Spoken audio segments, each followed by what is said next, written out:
Hi, my name is Katie Schneider. I'm a graduate communication designer here at the Colorado School of Mines. In this video, I will discuss the use of passive voice in technical writing. Sentences describing an action can be written in either active or passive voice. When written in active voice, the subject performs an action. When a sentence is written in passive voice, the subject receives the action. We can break this down into three general categories: active voice, passive voice with a subject, and passive voice with no subject. When using active voice, the subject performs an action.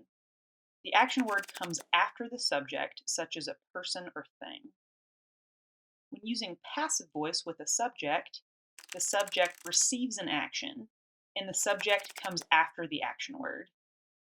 And when using passive voice with no subject, an action is performed, but the subject is not identifiable. Let's look at a few examples.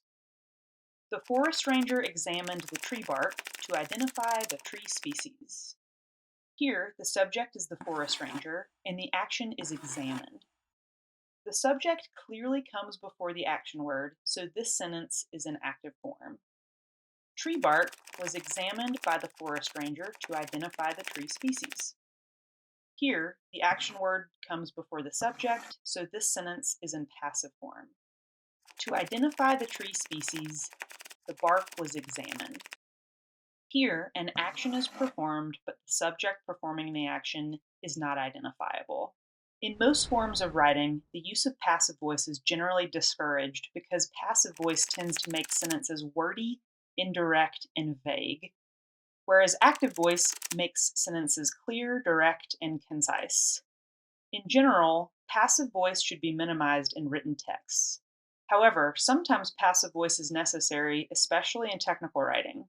For example, a general rule of thumb in technical writing is to eliminate or minimize personal pronouns which act as the subject of a sentence.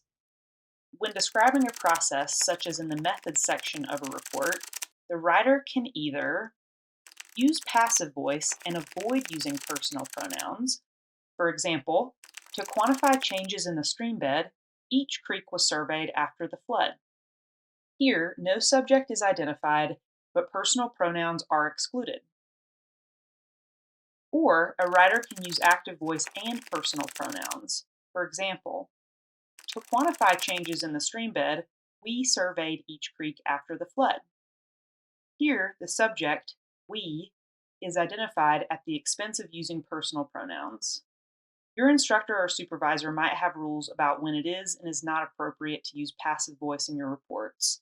Check with them to make sure you understand their expectations, and unless you're describing a method or process, keep passive voice to a minimum.